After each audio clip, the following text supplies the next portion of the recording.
সূরা আল বাইয়িনা। রহমান রহিম আল্লাহ তাআলার নামে। আহলে কিতাব ও মুশরিকদের মাঝে যারা আমার আয়াত অস্বীকার করে, তাদের কাছে সুস্পষ্ট প্রমাণপত্র নিয়ে না আসা পর্যন্ত তারা কখনো ফিরে আসত না। আর সে প্রমাণ হচ্ছে আল্লাহর পক্ষ থেকে রসুল আসবে, যারা এদের আল্লাহর পবিত্র কিতাব পড়ে শোনাবে। এতে রয়েছে উন্নত মূল্যবোধ ও সঠিক বিষয়বস্তু।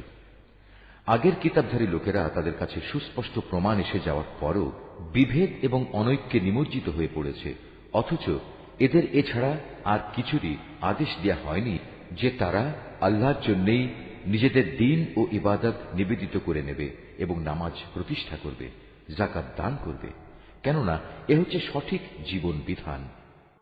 আহলে কিতাব ও মুশরিকদের মাঝে যারা আল্লাহ তাআলা ও তার রাসূলকে অস্বীকার করেছে, তারা অবশ্যই জাহান্নামের আগুনে থাকবে।